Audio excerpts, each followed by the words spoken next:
Hello, എല്ലാവരും യൂറോസിൻ്റെ പുറകെയൊക്കെ ആയിരിക്കും. പക്ഷേ നമുക്ക് ഇവിടെ ക്ലബ് ഫുട്ബോളുണ്ട്, നമുക്ക് മാഞ്ചസ്റ്റർ യുണൈറ്റഡ് എന്ന് പറയുന്ന ഒരു ക്ലബ്ബ് ഒക്കെ ഉണ്ട് എന്നുള്ള വിചാരം എല്ലാവർക്കും ഉള്ളത് നല്ലതായിരിക്കും.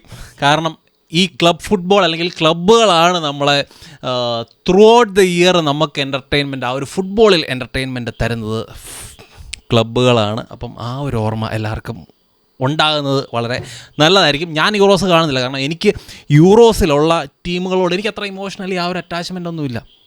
അപ്പോൾ അതുകൊണ്ട് ഞാൻ യൂറോസ് കാണാറില്ല.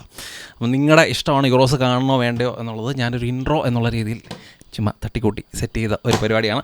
അപ്പോൾ നമ്മൾ back to Manchester United. Manchester യുണൈറ്റഡിൻ്റെ കാര്യം നമ്മൾ നോക്കുകയാണെങ്കിൽ മാഞ്ചസ്റ്റർ യുണൈറ്റഡുമായിട്ട് ബന്ധപ്പെട്ട് ട്രാൻസ്ഫറിൻ്റെ കാര്യങ്ങളിൽ രണ്ട് പേരുകൾ നമ്മളുമായിട്ട് ഭയങ്കര സ്ട്രോങ് ആയിട്ട് ലിങ്ക് ചെയ്ത് കേൾക്കുന്നുണ്ട്. അതിൽ ഒന്നാമത്തെ പേര് സ്ട്രൈക്കറായിട്ടുള്ള, അതായത് ബൊളോണിയയുടെ സ്ട്രൈക്കറായിട്ടുള്ള ജോഷുവ സിർക്സിയുടെ പേരാണ്. പിന്നെ രണ്ടാമത്തേത് എവർട്ടൻ്റെ ഡിഫൻഡറായിട്ടുള്ള ജെറാർഡ് ബ്രാന്തോയിറ്റാണ്. അപ്പോൾ ഈ രണ്ട് പ്ലെയേഴ്സും ഭയങ്കര സ്ട്രോങ് ആയിട്ട് യുണൈറ്റഡുമായിട്ട് ലിങ്ക് ചെയ്ത് കേൾക്കുന്നുണ്ട്. ഇതല്ലാതെ ഒത്തിരി പേരുകൾ ഉണ്ട് നമ്മളുമായിട്ട് ലിങ്ക് ചെയ്യുന്നുണ്ട്. പക്ഷേ ഏറ്റവും സ്ട്രോങ്ങർ ആയിട്ടുള്ള ലിങ്ക്സ് ഈ രണ്ട് പ്ലെയേഴ്സുമായിട്ട് ബന്ധപ്പെട്ടാണ് ഇപ്പോൾ ഉള്ളത്. അപ്പോൾ അതിൽ നമ്മൾ ആദ്യം തന്നെ നമ്മൾ സ്ട്രൈക്കർ ഈ ഒരു ജോഷുവ സിർക്സി എന്ന് പറയുന്ന പ്ലെയറിൻ്റെ കാര്യം നമ്മൾ നോക്കുകയാണെങ്കിൽ, ഈ ഒരു പ്ലെയർ 23 വയസ്സുള്ള പ്ലെയറാണ്. സിറിയയിൽ ഈ ഒരു ബൊളോണിയ എന്ന് പറയുന്ന ടീമിന് വേണ്ടി ഈ ഒരു സീസണിൽ 12 ഗോളും 4 അസിസ്റ്റും ഒക്കെ നേടിയിട്ടുണ്ട് ഈ ഒരു ജോഷുവ സിർക്സി എന്ന് പറയുന്ന ഈ ഒരു പ്ലെയർ. അപ്പം ഈ ഒരു പ്ലെയറിൻ്റെ വാല്യൂവേഷൻ എന്ന് പറയുന്നത് ഓൾമോസ്റ്റ് ഒരു 34 മില്യൺ പൗണ്ട്സിൻ്റെ ഒരു റിലീസ് ക്ലോസ് പുള്ളിക്കുണ്ട്. അത് ട്രിഗർ ചെയ്ത് കഴിഞ്ഞാൽ പുള്ളിയെ നമുക്ക് കൊണ്ടുവരാം. അപ്പം ആ ഒരു റിലീസ് ക്ലോസ് ട്രിഗർ ചെയ്യാൻ ഉള്ള ഒരു സ്റ്റാർട്ടിംഗ് ഡേറ്റ് എന്ന് പറയുന്നത് ജൂലൈ 1 ജൂലൈ 1 മുതൽ എപ്പം വേണമെങ്കിലും നമുക്ക് ആ ഒരു റിലീസ് ക്ലോസ് ട്രിഗർ ചെയ്യാം. പക്ഷേ ഒരു പ്രശ്നം എന്താണെന്ന് ചോദിച്ചു കഴിഞ്ഞാൽ, ഈ ഒരു പ്രസൻറ്റ് മൊമെൻറ്റിൽ ജോഷുവ സിർക്സിയുടെ കാര്യത്തിൽ ഏറ്റവും മുന്നിൽ നിൽക്കുന്നത് AC മിലാൻ എന്ന് പറയുന്ന ഇറ്റാലിയൻ ക്ലബ്ബാണ്. പക്ഷേ ഇറ്റാലിയൻ ക്ലബ്ബുമായിട്ട് ഇതുവരെയായിട്ടും ഒരു ഡീല്, ക്ലബ് ടു ക്ലബ്ബ് ആ ഒരു ഡീലൊന്നും ഇതുവരെയായിട്ടും, അല്ലെങ്കിൽ പ്രൈസ് ആ ഒരു ഡീൽ ഇതുവരെയായിട്ടും ഉറപ്പിച്ചിട്ടില്ല. കാരണം എന്താണെന്ന് വെച്ച് കഴിഞ്ഞാൽ, ഇതിനകത്തൊരു വില്ലൻ എന്ന് പറയുന്നത് ജോഷുവ സിർക്സിയുടെ ഏജൻറ്റാണ്. ജോഷുവ സിർക്സിയുടെ ഏജൻറ്റിന് കമ്മീഷനായിട്ട് പുള്ളി ചോദിക്കുന്നത്, ഈ ഒരു ഡീല് കംപ്ലീറ്റ് ആകാൻ വേണ്ടി പുള്ളി കമ്മീഷനായിട്ട് ചോദിക്കുന്നത് 12.6 മില്യൺ പൗണ്ട്സാണ്. അപ്പോൾ അത്രയും കാശെന്നല്ല, ഒരു കാശ് പോലും കൊടുക്കാൻ AC മിലാൻ തയ്യാറല്ല. അതുകൊണ്ടാണ് യുണൈറ്റഡിന് ആ ഒരു ഓപ്പർച്യൂണിറ്റി കിട്ടിയത്. കഴിഞ്ഞ ദിവസങ്ങളിലൊക്കെ ആയിട്ട് നമ്മൾ ഫബ്രീസിയോ റൊമാനോടെയൊക്കെ വീഡിയോസ് കണ്ടു കഴിഞ്ഞാൽ നമുക്കറിയാം, പുള്ളിയൊക്കെ പറയുന്നത് എന്താണെന്ന് വെച്ച് കഴിഞ്ഞാൽ, AC മിലാനിലോട്ടാണ് ഈ ഒരു മനുഷ്യൻ, ഈ ഒരു ജോഷുവ സിർക്സി പോകാൻ പോകുന്നതെന്നാണ് പുള്ളിയൊക്കെ പറഞ്ഞുകൊണ്ടിരുന്നത്. പക്ഷേ കാര്യങ്ങൾക്കൊക്കെ ഒരു ട്വിസ്റ്റ് ഉണ്ടാകുന്നത് പുള്ളിയുടെ ഏജൻറ്റ് കാരണമാണ്. ഏജൻറ്റിൻ്റെ ഈ ഒരു കമ്മീഷൻ പ്രശ്നങ്ങൾ കൊണ്ടാണ്. അപ്പം കമ്മീഷൻ്റെ കാര്യത്തിൽ മാഞ്ചസ്റ്റർ യുണൈറ്റഡ് ഈ ഒരു ഫ്രെയിമിലോട്ട് വരുമ്പോഴത്തേനും കമ്മീഷൻ്റെ കാര്യത്തിൽ ഈ ഒരു ഏജൻറ്റ് കമ്മീഷൻ കുറച്ച് അഡ്ജസ്റ്റ് ചെയ്യാം എന്നാണ് പുള്ളി പറയുന്നത്. അപ്പോൾ അതുകൊണ്ട് മാഞ്ചസ്റ്റർ യുണൈറ്റഡ് കാര്യമായിട്ട് ഈ ഒരു പ്ലെയറിനെ ഇങ്ങോട്ട് കൊണ്ടുവരാൻ വേണ്ടിയുള്ള ശ്രമം നടത്തുന്നുണ്ട്. ഇൻറ്റേർണലി ഡിസ്കഷൻ നടത്തുന്നു. ടെൻ ഹാഗ് ആണെങ്കിൽ ഡച്ച് മാനേജറാണ്. ഈ ഒരു പ്ലെയറും ഡച്ച് പ്ലെയർ ആയതുകൊണ്ടും ടെക്നിക്കലി വളരെ സ്കിൽഫുൾ ആയതുകൊണ്ടും ടെൻ ഹാഗിന് ആ ഒരു ഇൻട്രസ്റ്റ് ഉണ്ട്. പുള്ളി ഈ ഒരു പ്ലെയറിനെ ഇങ്ങോട്ട് കൊണ്ടുവരാൻ ഇൻട്രസ്റ്റ് ഉണ്ട്. പിന്നെ വേറൊരു വലിയൊരു ഫാക്ടർ എന്താണെന്ന് വെച്ച് കഴിഞ്ഞാൽ, നമ്മൾ ഹോയിലൻഡിനെയും ഈ ഒരു പ്ലെയറിനെ തമ്മിൽ കമ്പയർ ചെയ്ത രണ്ടുപേരും രണ്ട് പ്രൊഫൈലിലുള്ള സ്ട്രൈക്കേഴ്സാണ്. കാരണം ഹോയിലൻഡ് എന്ന് പറയുന്ന ആ ഒരു സ്ട്രൈക്കർ കുറച്ചുകൂടി ഒരു ടാർഗറ്റ് മാൻ എന്നുള്ള രീതിയിലുള്ള ഒരു ഓൾഡ് ഫാഷൻ സ്ട്രൈക്കറാണ്. പക്ഷേ ജോഷുവ സിർക്സി എന്ന് പറയുന്ന ഈ ഒരു സ്ട്രൈക്കർ ശരിക്കും നമ്മൾ ഈ ഒരു മാർഷ്യാലിൻ്റെയൊക്കെ പ്ലേ കണ്ടിട്ടില്ലേ, കുറച്ചുകൂടെ ഡീപ്പറായിട്ട് മിഡ്ഫീൽഡിലോട്ട് ഡ്രോപ്പ് ചെയ്ത് ബോൾ റിസീവ് ചെയ്യാനോ, അല്ലെങ്കിൽ ആ ഒരു ഇപ്പോൾ ബ്രൂണോയൊക്കെ ഉണ്ടെങ്കിൽ ബ്രൂണോയെ ഹെൽപ്പ് ചെയ്യാൻ ലേ ഓഫ് പാസ്സൊക്കെ കൊടുത്ത് ബ്രൂണോയുടെ റണ്ണിനെ ഹെൽപ്പ് ചെയ്യും. അത് മാത്രമല്ല, നമ്മൾ മാഞ്ചസ്റ്റർ യുണൈറ്റഡ് എന്ന് പറയുന്ന ടീമിനെ സംബന്ധിച്ച് നമ്മുടെ അറ്റാക്കിൽ ഏറ്റവും ഇമ്പോർട്ടൻറ്റ് ഫാക്ടേഴ്സ് എന്ന് പറയുന്നത്, അല്ലെങ്കിൽ ഏറ്റവും കൂടുതൽ നമ്മൾ യൂസ് ചെയ്യുന്നത് 2 വിങ്ങേഴ്സിനെയാണ്. അപ്പോൾ ഈ വിങ്ങേഴ്സ് നമ്മുടെ അറ്റാക്കിൽ ഭയങ്കര ഇമ്പോർട്ടൻ്റ് ആണ്. അപ്പോൾ ആ വിങ്ങേഴ്സിനൊക്കെ സർവീസ് പ്രൊവൈഡ് ചെയ്യാനൊക്കെ, കുറച്ചുകൂടെ ഡീപ്പറായിട്ട് ഡ്രോപ്പ് ചെയ്ത് സർവീസ് പ്രൊവൈഡ് ചെയ്യാൻ കഴിവുള്ള തരത്തിലുള്ള സ്ട്രൈക്കറാണ്. ഒരു ഫോൾസ് നയൻ പോലൊക്കെ ആക്ട് ചെയ്യാൻ കഴിവുള്ള സ്ട്രൈക്കറാണ് ഈ ഒരു ജോഷുവ സിർക്സി.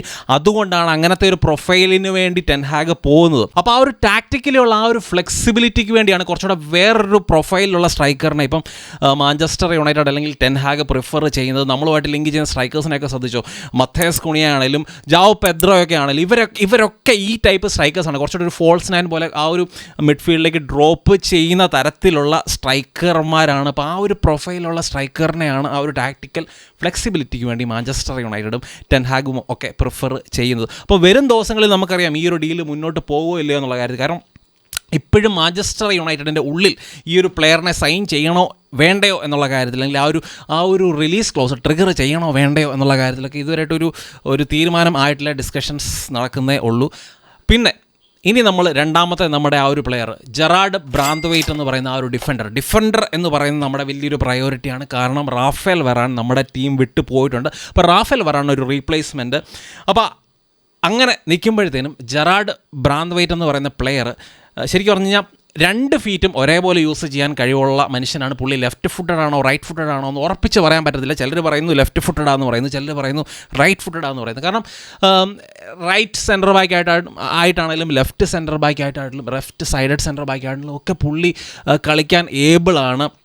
അപ്പോൾ അങ്ങനത്തെ ഒരു പ്ലെയറും നമ്മൾ കുറച്ചുകൂടെ ഈ ഒരു ഇഞ്ചുറി പ്രശ്നങ്ങൾ നമുക്കുള്ളതുകൊണ്ട് നമ്മൾ ആ ഒരു ഫ്ലെക്സിബിലിറ്റിക്ക് വേണ്ടിയാണ് നമ്മൾ കൂടുതലും നോക്കുന്നത്. ഇപ്പോൾ ഈ ഒരു പ്ലെയറിനെ കൊണ്ടുവന്നു കഴിഞ്ഞാൽ നമുക്കിപ്പോൾ ലിസാൻഡ്രോ മാർട്ടിനസിന് പരിക്ക് പറ്റിയ പുള്ളി ആ ഒരു ലെഫ്റ്റ് സൈഡഡ് സെൻറ്റർ ബാക്കായിട്ട് കളിപ്പിക്കാം, അല്ലെങ്കിൽ റൈറ്റ് സൈഡ് സെൻറ്റർ ബാക്കായിട്ട് വേണമെങ്കിൽ പുള്ളിയെ കളിപ്പിക്കാം.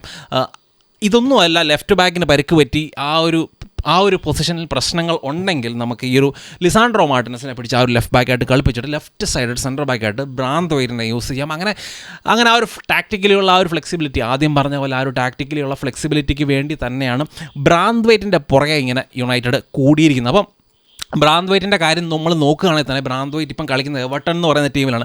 എവർട്ടൺ എന്ന് പറയുന്ന ആ ഒരു ഷോൺ ഡൈസിൻ്റെ ആ ഒരു ടീം ശരിക്കും കുറച്ചുകൂടി ഒരു പ്രാഗ്മാറ്റിക് വേ ഓഫ് ഫുട്ബോൾ കളിക്കുന്ന ടീമാണ്. അപ്പോൾ അതുകൊണ്ട് തന്നെ അവിടുത്തെ പുള്ളിയുടെ ടെക്നിക്കൽ എബിലിറ്റി ആ ഒരു ടീമിൽ വെച്ചുകൊണ്ട് നമുക്ക് ജഡ്ജ് ചെയ്യാൻ വേണ്ടി പറ്റത്തില്ല.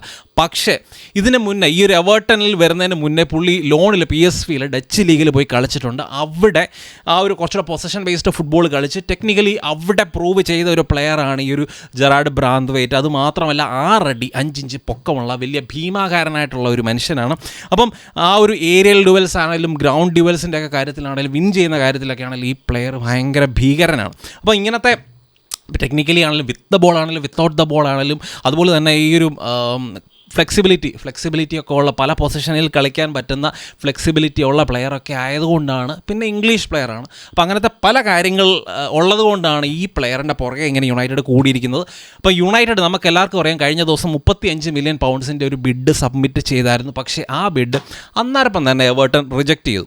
അപ്പോൾ ആ ഒരു ബിഡ് റിജക്റ്റ് ചെയ്യുമെന്ന് എല്ലാവർക്കും ഉറപ്പായിരുന്നു, യുണൈറ്റഡിന് സബ്മിറ്റ് ചെയ്യാൻ യുണൈറ്റഡിനും ഉറപ്പായിരുന്നു. അപ്പോൾ അവരുടെ ആസ്കിങ് പ്രൈസ് എന്ന് പറയുന്നത് 65 മുതൽ 70 മില്യൺ പൗണ്ട്സിൻ്റെ ഇടയ്ക്കാണ് അവരുടെ ആസ്കിങ് പ്രൈസ് എന്നാണ് പറയുന്നത്. പക്ഷേ യുണൈറ്റഡ് അത്രയും പ്രൈസ് കൊടുക്കാൻ തയ്യാറല്ല.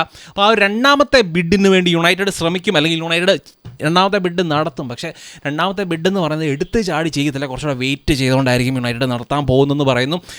യുണൈറ്റഡ് മാക്സിമം യുണൈറ്റഡിൻ്റെ അല്ലെങ്കിൽ ഒരു ബഡ്ജറ്റ് എന്ന് പറയുന്നത് ഈ ഒരു പ്ലെയറിൻ്റെ മണ്ടയ്ക്ക് ഒരു 50 to 55 മില്യൺ പൗണ്ട്സ്.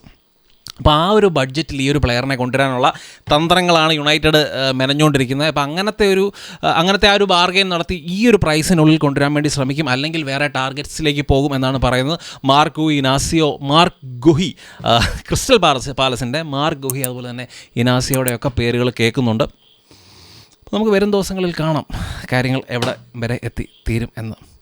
അപ്പം അത്രയൊക്കെയുള്ളൂ എനിക്ക് പറയാൻ വേണ്ടി. വേറെ പ്രത്യേകിച്ചൊന്നുമില്ല. അപ്പോൾ എല്ലാവരും നിങ്ങളെ ഇഷ്ടം പോലെ നിങ്ങൾ യൂറോസോ സംഭവങ്ങളൊക്കെ കാണാം, കോപ്പ അമേരിക്കയൊക്കെ കാണാം.